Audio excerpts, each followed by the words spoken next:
Hello and good morning. Welcome to the morning show. I'm your host, Ramona Singh, and today is Tuesday, May 17th, and it's always a pleasure to start my mornings with you.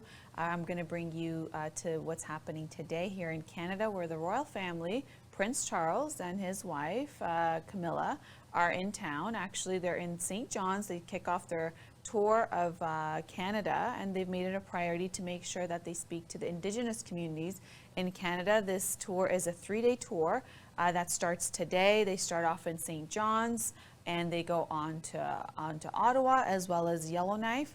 Their visit is to be highlighting an emphasis on learning about Indigenous peoples in Canada, according to Clarence House from the British royal family, and as well as focusing on working with businesses to find more sustainable ways of living with global warming. This global warming is a key issue for Prince Charles, as he's always talked about it, and he's always talked about reducing emissions, and now this is his chance to highlight himself on behalf of the Queen, who's 96 years old and is doing less engagements.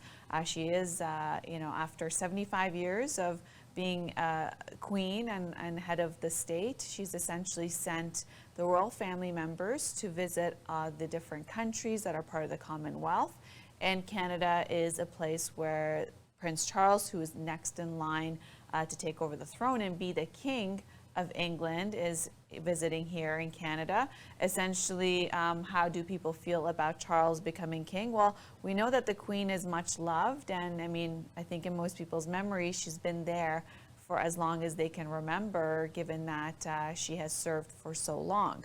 Now, the two of them, the Duchess as well as Prince Charles, who are in town, they're going to make their trip, and essentially in St. John's, they will visit the First Nations community of Dita and also in Yellowknife, the Dita Ice Road, as well as the discussions on the importance of sustainable finance to make sure that the economy is net zero carbon emissions is part of the focus for Prince Charles.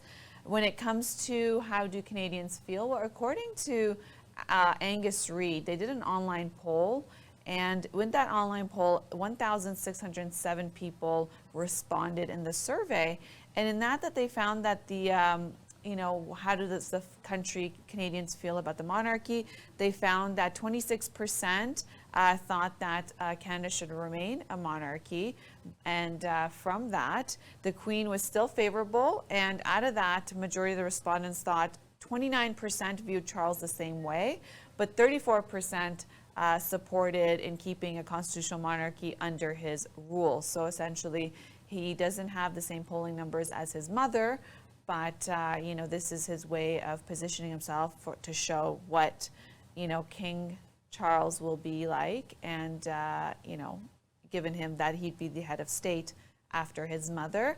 The Queen is still very favorable for many people, as their memory of her is great, and she's made many trips, but as of late, she's not able to do so. So in terms of this online polling, there is no margin of error because of the method it was taken, and that's the latest. Now, this poll was taken very recently, as of April, and it was surveyed that of the 1,607 people.